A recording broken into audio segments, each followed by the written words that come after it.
সূর্যের গরমে জমিনটা তামা হয়ে যাবে, ওদিকে জাহান্নামের আওয়াজ। জাহান্নাম চিৎকার দিয়া বলবে, আল্লাহ বেনামাজি গুলো কই, গুনাহগার গুলো আমার ভেতরে দাও, আমার অনেক ক্ষুধা। অন্যদিকে আল্লাহ গরম আওয়াজ দিবেন, লিমানিল মুলকুল ইয়াউম লিল্লাহিল ওয়াহিদিল কাহ্হার। আল্লাহ তাআলার কুদরতি আওয়াজ এত কঠিন হবে আর রাগান্বিত হবে যে হাসরের ময়দানটা থরথর করে কেঁপে উঠবে। এই জমিন হবে হাসরের মাঠ, পুরা জমিন হাসরের মাঠ। আরাফার ময়দান হবে আল্লাহর বিচারালয়, আদালত। নারী আর পুরুষগুলো হাসরের ময়দানে সব উলঙ্গ দাঁড়াবে। সূর্যের গরমে মাথার মগজগুলো ভাতের মারের মতো ফুটতে থাকবে। এমন কঠিন হালাত। আম্মা জান আয়েশা রাদিয়াল্লাহু তাআলা আনহা বলেন, ইয়া রাসূলুল্লাহ, নারী আর পুরুষ যে উলঙ্গ দাঁড়াবে, লজ্জা লাগবে না? রহমতের নবী বলেন, হ্যাঁ আয়েশা, লজ্জা তো পরের কথা, কেউ কারো দিকে তাকাবারও হুঁশ থাকবে না। এত ভয়ঙ্কর আর মারাত্মক হবে যে তাকাবারও হুঁশ থাকবে না।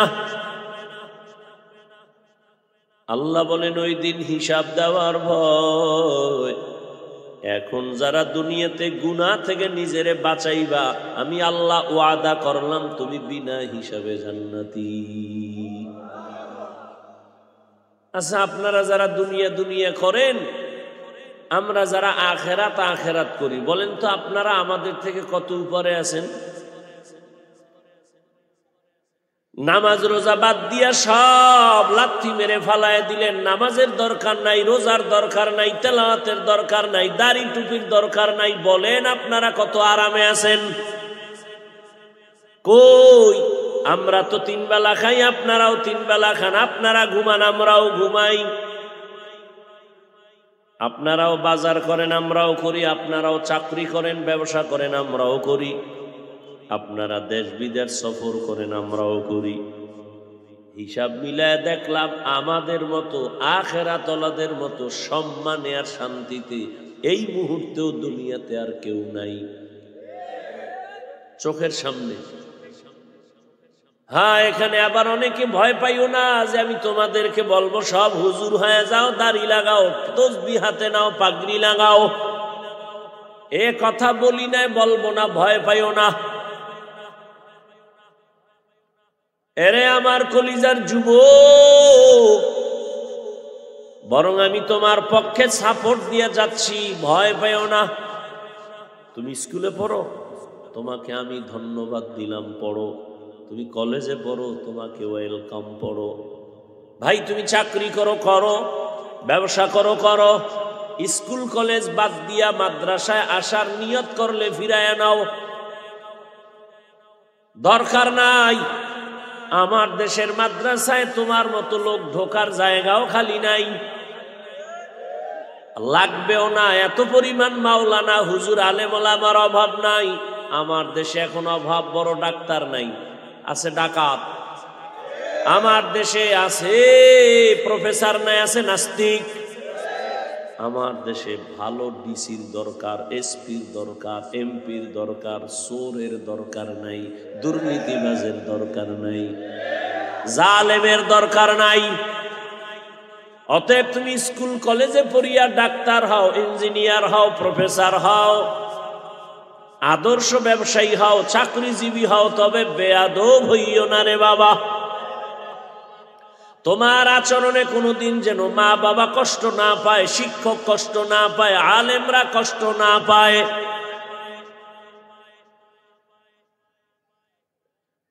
এই জন্য তোমার জীবনে সফল ডাক্তার যদি হতে চাও, সফল ইঞ্জিনিয়ার যদি হতে চাও, মানো আর না মানো লেখা রাখিস। যুবকদের বলছি, সফল একটা মানুষ যদি হইয়া মরতে চাও, তোর নামে ইতিহাস লেখা হবে, কবি নজরুলের মতো গর্ব করবে সবাই। সেই জীবনটা যদি চাও, ডাক্তার হইয়াও তোমার আদর্শওয়ালা হতে হবে। দুই পুঁজি তোমার লাগবে, একটা হলো সুস্থতা, আর একটা হলো সুন্দর চরিত্র। তুমি চরিত্র খারাপ, যত সুস্থ হও তোমারে জুতা ছাড়া কেউ আর দিবে না। আবার তুমি চরিত্র ভালো কিন্তু অসুস্থ, কোথাও তোমারে চাকরিতে কেউ নিবে না। সুস্থতাও লাগবে, চরিত্র সুন্দরও লাগবে। আর এই দোনোটারে জবাই করতেছো নিজের হাতে গজবের মোবাইল নিয়া। মোবাইলের কারণে দিন দিন কিন্তু অসুস্থ হয়ে যাইতেছো, খবর নাই। এই মোবাইলের কারণে চরিত্র ধ্বংস হয়ে যাচ্ছে, খবর নাই। মোবাইলের কারণে সারা রাত ঘুম নষ্ট করেছো, চেহারা নষ্ট, কিডনি নষ্ট, ব্রেন নষ্ট, হার্ট নষ্ট। নিজের ক্ষতি নিজে করে। এটা পাগলও করে না, রাস্তার পাগল। রাস্তার পাগল থেকেও তুমি খারাপ। এই মোবাইলের কারণে চোখের পাওয়ার চলে যাচ্ছে, খবর নাই। কানের পাওয়ার থাকে না। তোমার জিন্দেগি বরবাদ, লেখাপড়া বরবাদ, চরিত্র বরবাদ। এই মোবাইলকে কেন্দ্র করে মায়ের সাথে বেয়াদবি, বাবার সাথে বেয়াদবি, শিক্ষকের সাথে বেয়াদবি, আলেমের সাথে বেয়াদবি। এই মোবাইলকে ঠিক রাখতে গিয়া মায়ের টাকা চুরি করছো, বাবার টাকা চুরি করেছো। করো চুরি, মনে করো বাবারটা করি তো, আর সমস্যা কি? তবে লিখে রাখ, বাবার টাকা কিন্তু বাবার না, সব তোমার, সব তোমার। তোমার বাবা এখন মরে গেলে পুরা জিম্মাদারি তোমার চলে আসবে। মূলত তুমি বাবারটা ক্ষতি করো না, নিজেরটাই ক্ষতি করতেছো। আর একটা কথা মনে রাখবা, বাবার কামাই করা পুঁজি যদি অন্যায়ভাবে চুরি করো, খেয়ানত করো, কোটি কোটি টাকা যদি বাবায় কামাই করে, কোনোদিন বরকত আর থাকবে না। এরে আল্লাহর বান্দারা, স্কুলে পড়ো, কলেজে পড়ো, চাকরি করো, ব্যবসা করো, আল্লাহর ভয় নিয়ে নিজের গুনাহ থেকে বাঁচাও। এবার বাস্তবে তুমি মনে মনে ভাবতেছো যেটা কেমনে সম্ভব, কেমনে সম্ভব? আমি তো স্কুলে পড়ি, কলেজে পড়ি, কেমনে সম্ভব নামাজ রোজার দাড়ি টুপি কেমনে ঠিক রাখবো? এটা কেমনে সম্ভব? এবার একটু উদাহরণ দেই রে বাবা। ও আমার যুবক বাবারা, ভালো করে নজর করে দেখো, জীবনে কোনোদিন মাদ্রাসায় পড়ে নাই, কোনোদিন আলিফ বাতাও শিখে নাই। তোমার মতো যুবক স্কুলে পড়ে, কলেজে পড়ে, চাকরি করে, ব্যবসা করে, 5 বেলার নামাজ পড়ে, সত্য কথা বলো আসেনি? কে যুবকেরা খুব মাস্তানি ভাবলো গুরু না?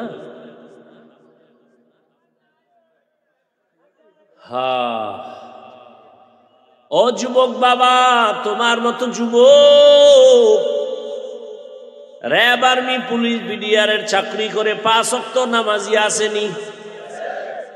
তোমার আল্লাহ বিবেক দিছে, প্রশ্ন করি, বলো তুমি কেন পারো না? তোমার মতো যুবক ওসি, ডিসিএসপি 5 ওয়াক্ত নামাজি, তোমার মতো যুবক স্কুল কলেজে পড়ে নামাজ ছাড়ে না, বলো তুমি কেন পারো না?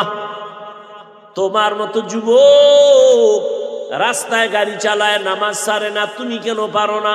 অবশ্যই তোমার কপালে অভিশাপ লাগছে কারো, মা বাবার বরদোয়া লাগাইছো কিনা জানা নাই, শিক্ষকের বরদোয়া লাগছে কিনা জানা নাই, আলেমের কলিজায় আঘাত দিছো কিনা জানা নাই। না হয় তোর মতো যুবক যদি রাস্তায় গাড়ি চালায় নামাজ পড়ে, তুমি কেন পারবা না? তোমার মতো যুবক যদি চেয়ারম্যান, মেম্বার, এমপি, মন্ত্রী হয় নামাজ পড়ে, তুমি কেন পারবা না? তোমার মতো যুবক যদি নদীর মধ্যে মাছ ধরে নামাজ পড়ে, তুমি কেন পারবা না?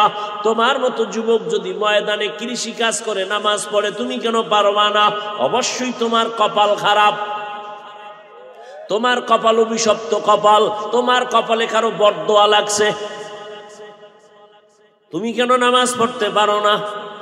না পড়ো, এরপরে যদি অন্তরে দুঃখ থাকে, হুজুর পাইলে যদি দোয়া চাও, হুজুর নামাজ পড়তে পারি না, দোয়া কইরেন, চেষ্টা করতে যেন পারি।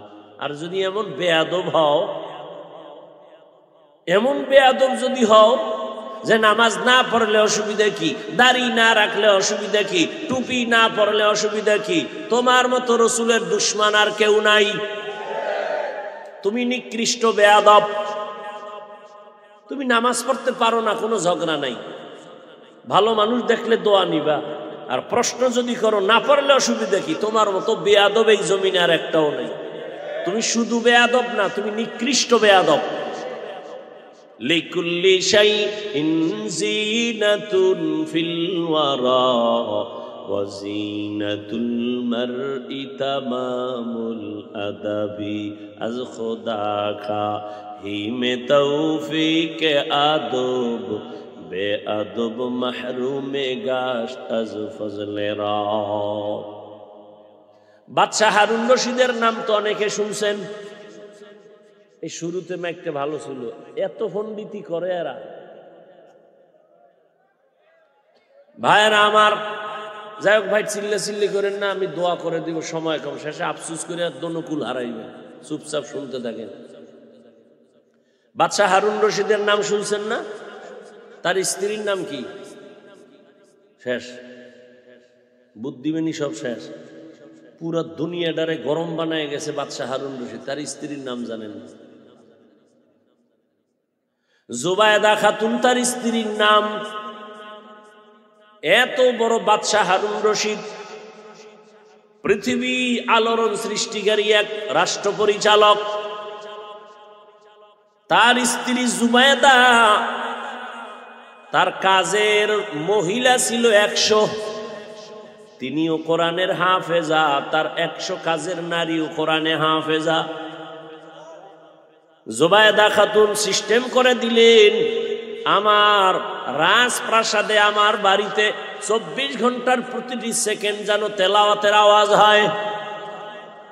বাক কইরা দিছে, এই মহিলা, তুমি তেলাওয়াত করবা 1 ঘন্টা, এরপরে কামে যাও, আর একজন শুরু, আর একজন কাজে যাও, আর একজন শুরু, আর একজন কাজে যাও। এইভাবে আমি জুবায়দার বাড়ি 24 ঘন্টার প্রতিটি সেকেন্ড যেন আল্লাহর কোরআনের তেলাওয়াতের আওয়াজ বের হয়। এর স্বামী বাদশাহ হারুন রশিদ একদিন তিনি আলেমদের ডাকলেন, দেশের বড় বড় মেহমানদারি করাইলেন। কোরআনের পরে সিংহাসনে বাদশাহ হারুন রশিদ বৈশা জিজ্ঞাসা করে, এই হুজুরেরা কেমন খাইলেন? অনেক খাইছি। আমার একটা প্রশ্নের জবাব দিয়ে যান। কি? বলে, আমি কি জান্নাতি নাকি জাহান্নামী? সব উলামায়ে কেরাম এক আওয়াজে বললেন, এটা কেমনে বলা যায়? কে জান্নাতি কে জাহান্নামী বলার কোনো উপায় নাই। হ্যাঁ, আপনার আমলের কারণে এতটুকু বলা যায়, আপনি জান্নাতের পথে আছেন, কিন্তু জান্নাতি বলা যাবে না। আপনি যদি অন্যায় করেন বলা যাবে আপনি জাহান্নামের পথে আছেন, কিন্তু আপনি জাহান্নামী বলা যাবে না। একজন একজন একজন একজন সব এই জবাব দিছে। বাদশাহ হারুন রশিদ কাতাম খাওয়াইয়া লাভ হইল কি? আমারে জান্নাতিও কইতে পারলেন না, জাহান্নামীও বলতে পারলেন না, লাভ হলো কি খানা খাওয়াইয়া? বাদশাহ হারুন রশিদ সিংহাসনে বসা, পেছনে একটা বাচ্চা দাঁড়ায় গেল। ওই আলেমদের মজলিসের পিছনে কে দাঁড়াইছে? 9 বছরের এক বালক দাঁড়ায় গেছে। কয় বছর? দাঁড়ায় হাত উঁচু করে কয়, বাদশাহ মহারাজ যদি অনুমতি দেন আমি একটু কথা বলবো। বলো। না, এত সোজা না, সামনে আমাকে জায়গা করে দেন। বাদশাহ হারুন রশিদ কয়, তাড়াতাড়ি রাস্তা করো, বাচ্চাটারে আসতে দাও। বালক সামনে আইসা দাঁড়াইয়া এরপরে ডাক দিয়া কয়, বাদশাহ প্রশ্নটা কি? বলো, আমি জান্নাতি নাকি জাহান্নামী? আচ্ছা বলেন, আমার একটা প্রশ্ন আছে। কি? যিনি প্রশ্ন করে সে বড় না যে জবাব দেয় সে বড়? কে বড়? আরে কথা কন না কেন? যে জবাব দেয়, তাই তো? হারুন রশিদ কাহা, যে জবাব দেয় সেই তুলনামূলক একটু পজিশন বড়। সত্যি? তাহলে সিংহাসনে আমারে বসায় দেন, আপনি নিচে আইয়েন। আমাকে সিংহাসনে বসায় দেন, আপনি নিচে আসেন। বাদশা তো দুনিয়াদার না, দিনদার। এ কথা কওয়ার পরে বাদশা কয়, এই উজিরে আজম, তাড়াতাড়ি আমার নিচে বিছানা দাও, বাচ্চার উঠায়া দাও। বাদশা হারুন রশিদ নিচে নাইমা বালক 9 বছরের সিংহাসনে যখন বসছে, বৈশাই একটা ভূমিকা দিয়া বলল, যার মধ্যে কোরআনের এলেম আছে তাদের সম্মান তো এমনই হয়। তাদের সম্মান এলমেরা এজাজ করদন বেহিসাব, এলমেরা এজাজ করদন বেহিসাব, খলকেরা দাদন জওয়াবে বাসওয়াব আপনা দারাত, দোস্তে খলকা জারেরা নিস্তে ই খসলত একে দিনদারেরা। বাচ্চাটা বালক ডাক দিয়ে কয়, এলেমের সম্মান তো এমনই হয়। এত বড় বাচ্চা নিচে বসে আছে, আর আমার মতো 9 বছরের বালকের সিংহাসনে বসায় দিছে। এটা চেহারা দিয়া হয় না, টাকার বাহাদুরিতে হয় না, আল্লাহর দেওয়া এলেমের সম্মানে হয়। এইবার বলে আবার প্রশ্ন করেন, আলেমরা তো চাইয়ে রয়েছে সব, আমরা বললাম হবে না, আর এই বাচ্চা কি বললে জবাব দিবে? এবার বলে প্রশ্নটা আবার করেন। বাদশা হারুন রশিদ বলে, বলো বালক, আমি জান্নাতি না জাহান্নামী? বলে তাহলে আমাকে আগে বলেন, আপনার জীবনে এমন কোন কাজ সামনে আসছে যে আপনি চাইলেই অনায়াসে জেনা করতে পারতেন, মারাত্মক অন্যায় করতে পারতেন, আল্লাহর ভয় অন্যায়টা করেন নাই? এটা কি একটার দুইটা? শত শত সুযোগ ছিল জিনা করার, আল্লাহর ভয় করি নাই, গুনাহ করার, আল্লাহর ভয় করি নাই। বালক ডাক দিয়া বলেন, আপনি নিশ্চিত জান্নাতি। সব আলেমগো মাথা গরম হয়ে গেল, নিশ্চিত জান্নাতি কেমনে বললা? বলো হে বালক।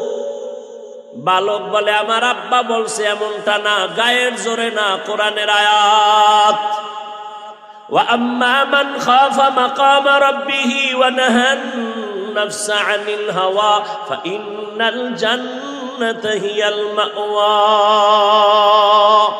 हर के दारद खौफे हकदार दिल मदम जन्नतुल मावा देहद রামাকাম। আল্লাহ ওয়াদা করেছেন, যারা আমার আদালতে হিসাব দেওয়ার ভয় নিজেকে গুনাহ থেকে বাঁচাবে, আমি আল্লাহ ওয়াদা দিলাম তার ঠিকানা জান্নাতুল মাওয়া, তার ঠিকানা জান্নাতুল মাওয়া। আল্লাহ ওয়াদা দিলেন। এই বালক যেমন তেমন বালক না, জমানার বড় একজন আল্লাহর প্রিয় গোলাম। ভবিষ্যতে যার কথায় চলবে দুনিয়ার হাজারো কোটি কোটি মানুষ, এখনো চলতেছে তার কথায়। এই ব্যক্তি হলেন 4 মাযহাবের 4 ইমামের একজন, ইমাম শাফিঈ রাহমাতুল্লাহ আলাইহি। এলমেরা এজাজু করদন বেহিসাব, খলকেরা দাদন জওয়াবে বাসওয়াব। ও আমার কলিজার যুবক বাবারা, বৃদ্ধ বাবাজিরা, পর্দার আড়ালের মা বোনেরা, এখনো সময় আছে। আপনার মনেরে বুঝাইতে থাকেন, এরে মন, আমার মতো যুবক যদি জেনারেল লাইনে থাকিয়া স্কুল কলেজে পড়িয়াও নামাজ পড়ে, আমি কেন পারবো না? আমার মতো জেনারেল লাইনের মানুষটা যদি চাকরি করে নামাজ পড়ে, ব্যবসা করে নামাজ পড়ে, আমি কেন পারবো না? এখনো সময় আছে, তওবা করো। মা বাবার দোয়া নিয়া এখনো সময় আছে, ফিরে যাও। আলেমদের দোয়া নাও, শিক্ষকের দোয়া নিয়ে তওবা করো। আর যতদিন আল্লাহ বাঁচাইবা জীবনে আর নামাজ ছাড়বো না, আর দাড়ি কাটবো না, বেপর্দায় চলবো না, মা বাবার সাথে বেয়াদবি করবো না, উলামায়ে কেরামের দোয়া নিয়া, শিক্ষকের দোয়া নিয়া, নবীজির তরিকা মেনে চলবো।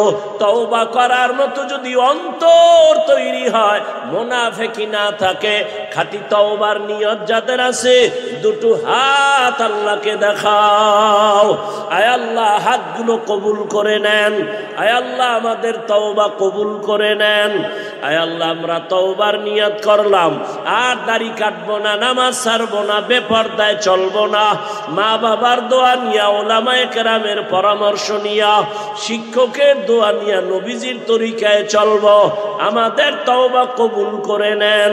তওবার উপরে মজবুত হইয়া চলার মতো তৌফিক। দুনিয়াতে যতক্ষণ তুমি থাকবা ততক্ষণ শুধু আমলের বাজার করবা, নামাজের আমল, রোজার আমল, তেলাওয়াতের আমল, জিকিরের আমল। কিন্তু দুনিয়ার মোহে পড়িয়া কিছু দুনিয়াদারেরা দুনিয়া রং মহল দেখা আখিরাতকে ভুলিয়া এমন এমন কিছু আল্লাহর বান্দা আছে, আল্লাহর দেওয়া ঈমানের আলো পর্যন্ত হারিয়ে ফেলেছে। মনে করে দুনিয়া আমার আসল, দুনিয়ার টাকা পয়সা আমার আসল, রং তামাশা আমার আসল। আল্লাহ তাআলা বলেন, লা ইয়াগুররান্নাকা তাকাল্লুবুল লাযীনা কাফারু ফিল বিলাদি মাতাউন কলিল মাতাউন কলিলুন সুম্মা মাওয়াহুম জাহান্নাম ওয়া বিইসাল মিহাদ।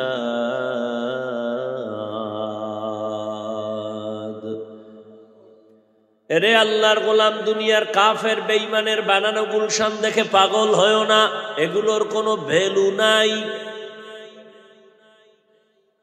কচু পাতার উপর একটু পানি রাখলে গ্যারান্টি যেমন নাই।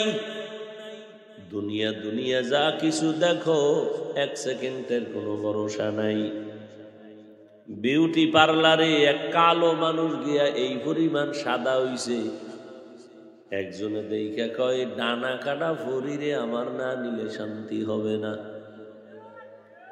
বাসায় নিয়া যখন একটু রৌদ্র আর পানি লাগছে, দেখে এবার আসল রং বের হয়ে গেছে। এবার কপালের বাড়ি দেয় আর কয়, আমার কপাল এত খারাপ কেন? দুনিয়ার রং তামাশা দেখো, বিউটি পার্লারের মতো সৌন্দর্য। তোমার চোখ বন্ধ হয়ে গেলে তোমার আপন রক্তের যারা, তারা তোমার গায়ের গেঞ্জি বেলেট দিয়া কেটে রেখে তোমাকে তিনটা সাদা কাপড় পরাইয়া বের করে দিবে। এক সেকেন্ডের জন্য তোমার কেউ ঘরে রাখবে না। ছেলেরা বলবে নামাও, স্ত্রী বলবে লাশ নামাও, বলে একদিন, বলে এক সেকেন্ডের জন্য পাহারা দেয়া যাবে না। কই তুমি বলো আমার বাড়ি, আমার গাড়ি, আমার টাকা, আমার আমার। মরার পরে এখন তোমার এক সেকেন্ড থাকারও কোনো ভরসা নাই। সবাই ঘর থেকে নামায় দিতে চায়। তাহলে এই দুনিয়ার কোনো মূল্য নাই। এখানে আসার একটাই কারণ, আখিরাতের আমল করো, বাজার করো। আর দুনিয়া মাজরাতুল আখিরা, দুনিয়াটা আখিরাতের ফসল কামাই করার জায়গা। قال رسول الله صلى الله عليه وآله وسلم الدنيا خلقت لكم وأنكم خلقتم للآخرة। দুনিয়াটা হলো বান্দা তোমার গোলাম, আর আল্লাহ তোমাকে আমাকে বানাইছেন তার গোলাম। দুনিয়ার সব তোমার আমার গোলামি করবে, আর তুমি আমি আল্লাহর গোলামি করব। যারা আল্লাহর গোলামি করছে দুনিয়ায়, তাদের গোলামি সবাই করছে। আর যারা আল্লাহর গোলামি বাদ দিয়া দুনিয়ার গোলাম হয়ে গেছে, টাকার গোলাম, ক্ষমতার গোলাম, নারীর গোলাম, বাড়ির গোলাম, আল্লাহর জাতের কসম, ওরা দুনিয়াও পায় নাই, আখিরাতও পাবে না। দুনিয়া দুনিয়া দুনিয়া দুনিয়া করার জন্য পাগল পারা ঘুমের মধ্যে দুনিয়া, নামাজে দাঁড়াইলেও দুনিয়া, টাকা টাকা, এরা এত কেন দৌড়ায়? দুইটা জিনিস তারা চায় দুনিয়াদারেরা, এক চায় শান্তি আর একটা চায় সম্মান। এক সোরাও শান্তিতে নাই, সম্মানেও নাই, একটা সোরাও নাই। 10 তলা বিল্ডিং করে কি লাভ হবে যদি বিল্ডিং ছেড়ে জঙ্গলে ঘুমানো লাগে?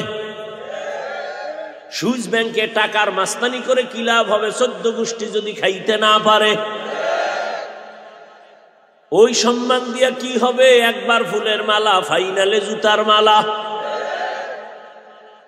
চেয়ারম্যানের চেয়ারের মেয়াদ শেষ, এমপির মেয়াদ শেষ, মন্ত্রীর শেষ, ডিসির শেষ, কিন্তু কোরআনওয়ালা আখেরাতওয়ালারা যেই চেয়ারে বসছে এ চেয়ারের তো কোনো মেয়াদি নাই।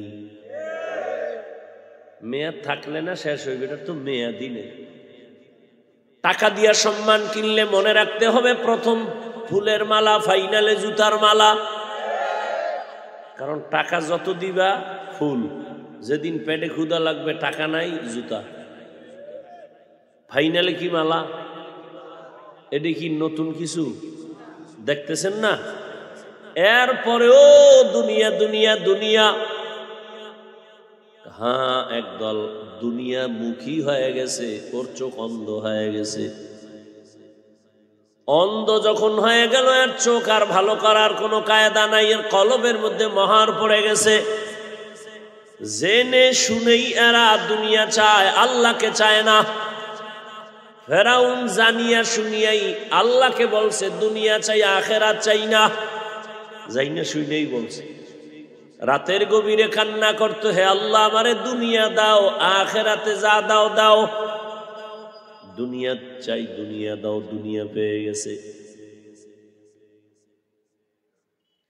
আল্লাহ তাআলা বলেন এ দুনিয়ার কোনো মূল্য নাই।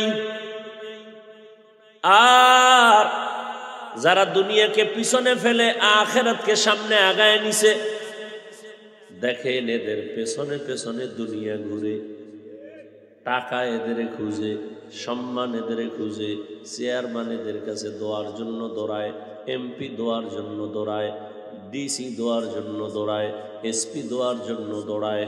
টাকায় দৌড়ায়, কে দিছে সম্মান?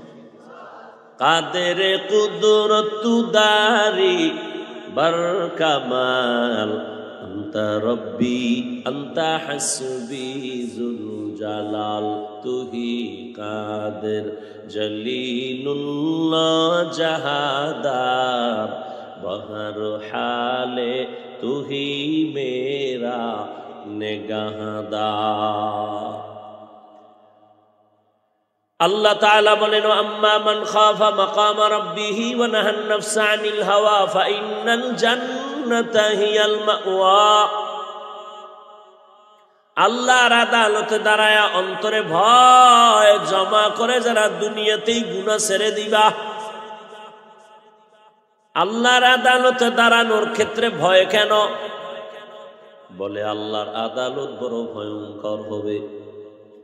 দুনিয়ার আদালতেই যখন হাজিরা দিতে যায়, যত বড় টাকাওয়ালা হোক না কেন তার মধ্যে ভয় কাজ করে। না জানি বিচারক আমারে ডানে বামে রায় দিয়ে দেয়, না হ্যান্ডকাপ লেগে যায়, খানা দানা বন্ধ, আশেপাশে স্ত্রী পরিবার সবাই পেরেশান। আর আল্লাহর আদালত তো আরো কঠিন হয়ে যাবে। যেই আদালত এত মারাত্মক হবে, বিজ্ঞানীরা বলে জমিন থেকে 9,30,00,000 মাইল উপরে সূর্য, পৃথিবী নামক গ্রহ থেকে 13 লক্ষ গুণ বড় সূর্য। যদিও কথা সত্য নয়, তারপরও যদি ধরে নেই এই সূর্যটা 9,30,00,000 মাইল উপর থেকে তাপ দেয়, গরম সহ্য করা যায় না। কিয়ামতের ময়দান আর আল্লাহর আদালতে তো কঠিন হবে যে সূর্য নিচে নেমে আসবে। সুখ দান করেন, আমিন। আলহামদুলিল্লাহি রাব্বিল আলামিন, ওয়াসসালাতু ওয়াসসালামু আলা সাইয়্যিদিল আমবিয়াই ওয়াল মুরসালিন ওয়া আলা আলিহি ওয়া আসহাবিহি আজমাইন। ইয়া আরহামার রাহিমিন ইয়া আরহামার রাহিমিন ইয়া আরহামার রাহিমিন রব্বিরহামহুমা কামা রব্বায়ানি সগীরা আল্লাহুম্মা ইন্নাকা আফুউন কারীম তুহিব্বুল আফওয়া ফা'ফু আন্না আল্লাহুম্মা ইন্না নাসআলুকা রিযাকা ওয়াল জান্নাহ ওয়া নাউযু বিকা মিন সাখাতিকা ওয়ান নার। ও দয়ার মালিক, কুদরতের নজর দিয়া দেখেন আমরা গুনার বোঝা নিয়ে হাত তুলেছি। ওলামায়ে কেরাম, মুরব্বী, হাজী সাহেব, চাকরিজীবী, ব্যবসায়ী, ছাত্র, পর্দার আড়ালের মা বোনেরা, মেহেরবানি করে আমাদের মাফ করে দেন। আয়োজনকারী, সহযোগিতাকারী সবাইকে কবুল করে নেন। আয় আল্লাহ, যারা এত কষ্ট করে আয়োজন করেছে, আয় আল্লাহ, এদের মধ্য থেকে আপনার এক গোলাম দুনিয়া থেকে চলিয়া গেছে। আয় আল্লাহ, তাকে আপনি জান্নাত দান করেন। আয় আল্লাহ, এত অর্থের যোগান যারা দেয়, আমেরিকার থেকে প্রবাসে যারা, সবাইকে কবুল করে নেন। আয় আল্লাহ, এলাকায় শান্তি দান করেন, মা বোনদের আবেদা পর্দাওয়ালা বানায় দেন। আয় আল্লাহ, সন্তান দিনদার বানায় দেন, ঘরে ঘরে শান্তি দান করেন, সুন্নাতওয়ালা জিন্দেগি দান করেন, যুবকদের দিনের খাদেম বানায় দেন, মোবাইলের গুনাহের থেকে হেফাজত করেন, নবীজির রওজা বাইতুল্লাহ জিয়ারতের তৌফিক দান করেন। আয় আল্লাহ, মাদ্রাসা মসজিদ কবুল করে নেন, এলাকাবাসীকে কবুল করে নেন। আয় আল্লাহ, আমাদের মা বাবা মুরব্বী যারা দুনিয়ায় নাই, সবাইকে জান্নাত দান করেন। আয় আল্লাহ, আপনার আদালতে দাঁড়াবার ভয়ে গুনাহ থেকে বেঁচে থাকার তৌফিক দান করেন, নেক আমলের আগ্রহ বাড়ায়া দেন, আদবওয়ালা বিনয়ী জিন্দেগি দান করেন, চলার পথে হেফাজত করেন। আয় আল্লাহ, মেহেরবানি করে দিলের নেক আশা পূরণ করে দেন। আয় আল্লাহ তাআলা মাহফিল আহলে হকের ব্যানারে কিয়ামত পর্যন্ত কায়েম রাখেন, হেদায়েতের জরিয়া বানায় দেন। আয় আল্লাহ, আমাদের হায়াতে বরকত দান করেন, অসুস্থ যারা সুস্থতার নিয়ামত বাড়ায়া দেন, নবীজির মুহাব্বতে, দ্বীনের নিসবতে, দয়ার নজরে, আওয়াজে, কথায়, রুহানিয়াতে স্পষ্টতা বাড়ায়া দেন। সারা দুনিয়ায় খেদমতের জন্য কবুল করে নেন। আয় আল্লাহ, ইলম, হিলিম, হিকমত, আমলে বরকত বাড়ায়া দেন। ওলামা, তোলাবা, উম্মতের অন্তরে ইজ্জত, মুহাব্বত, রহম বাড়ায়া দেন। নবীজির মুহাব্বতে আমাদের দোয়া কবুল করে নেন। আপনার খাস ওলিদের বন্ধু বানায় দেন, বাতিলের মোকাবেলায় বিজয় দান করেন। নবীজির মুহাব্বতে সবার মোনাজাত কবুল করে নেন। সাল্লাল্লাহু তাআলা আলা খাইরি খালকিহি মুহাম্মাদ ওয়া আলিহি ওয়া আসহাবিহি আজমাইন। আমিন আমিন আমিন বিরহমাতিকা ইয়া আরহামার রাহিমিন।